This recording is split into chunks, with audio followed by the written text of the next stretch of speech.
आखिर क्यों मनाई जाती है नागपंचमी, वो भी हर साल बड़े श्रद्धा और विश्वास के साथ? आखिर क्यों पूजे जाते हैं नाग देवता, क्यों चढ़ाया जाता है दूध? मित्रों, आज मैं आपको सुनाने जा रहा हूं एक ऐसी कहानी जिसमें छुपा है नाग पंचमी का सच्चा रहस्य, जिसे सुनकर आपकी आत्मा तक काम जाएगी। नमस्कार प्यारे दर्शकों, एक बार फिर आपका स्वागत है हमारे चैनल विद्या ज्ञान सागर में। प्यारे दर्शकों, आज हम एक नई कहानी, एक नया वीडियो लेकर आपके सामने उपस्थित हुए हैं। आज की जो कथा है वो अत्यंत ज्ञानवर्धक और प्रेरणादायक है। कथा शुरू करने से पहले आपसे एक विनम्र निवेदन है। शास्त्रों में कहा गया है कि अधूरी छोड़ी गई कथा दुख और पाप का कारण बनती है, इसलिए इसे अंत तक अवश्य सुने। और अगर आप अपनी माँ से सच्चा प्रेम करते हैं तो इस वीडियो को लाइक करें, हमारे चैनल को सब्सक्राइब करें और कमेंट में माँ लिखकर अपना समर्थन दें। तो आइए बिना किसी विलंब के आरंभ करते हैं आज की प्रेरणादायक कथा।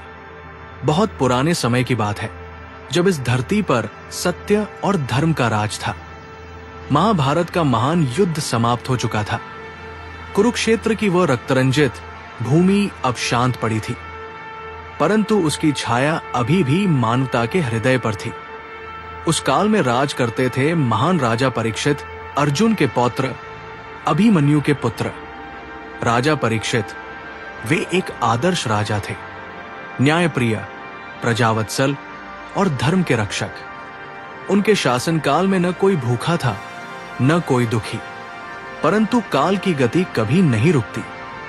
और एक दिन एक छोटी सी भूल ने इस महान राजा के जीवन में तूफान ला दिया। वो दिन था जब राजा परीक्षित शिकार पर गए थे। तपती दोपहरी में प्यास से व्याकुल होकर वे पहुंचे थे ऋषि शमीक के आश्रम में। ऋषिवर उस समय गहरी समाधि में थे। राजा ने बार बार पुकारा, हे महर्षि, हे महात्मन, परंतु ऋषि का ध्यान नहीं भंगा। प्यास की पीड़ा ने राजा को क्रोधित कर दिया। अपने राजदंड से उन्होंने एक मृत सांप उठाया और ऋषि के गले में डाल दिया।